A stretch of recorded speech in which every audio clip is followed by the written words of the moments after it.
Late at night, in the absence of other thoughts, I find myself pondering particles. My dreams awash in complex atomic structures dancing through matter and time. Atoms like iron and sodium, baked in the crucible of stars, flung through space to reside in a long spiral arm of a lonely galaxy. Carbon begat life, single cells swimming in primordial ooze, crawling from seas to become the terrible lizards of our dreams and myths, curtains and bedsheets. Do you remember when we were dinosaurs?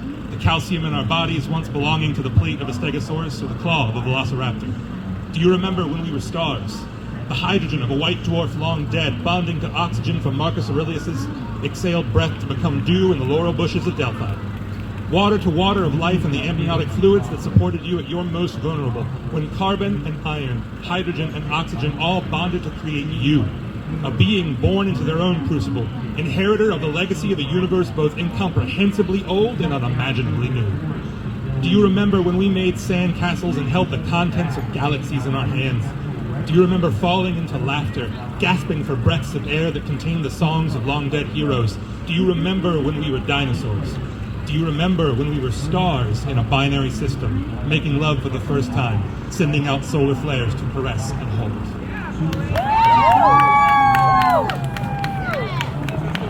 Since they're shorter, they said I could do one more.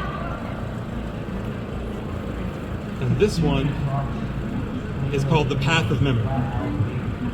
There is a simple satisfaction in being present in moments you can plot like points on the line graph of your memory.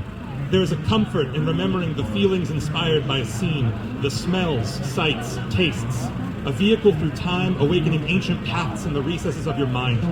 Untrodden for so long, overgrown and forgotten dendrites, cobwebs erected to catch wanton dust, a stray scent or color passing.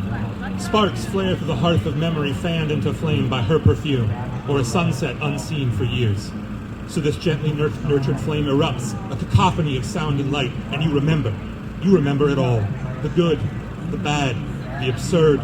You remember the touch of her hand and the taste of her lips.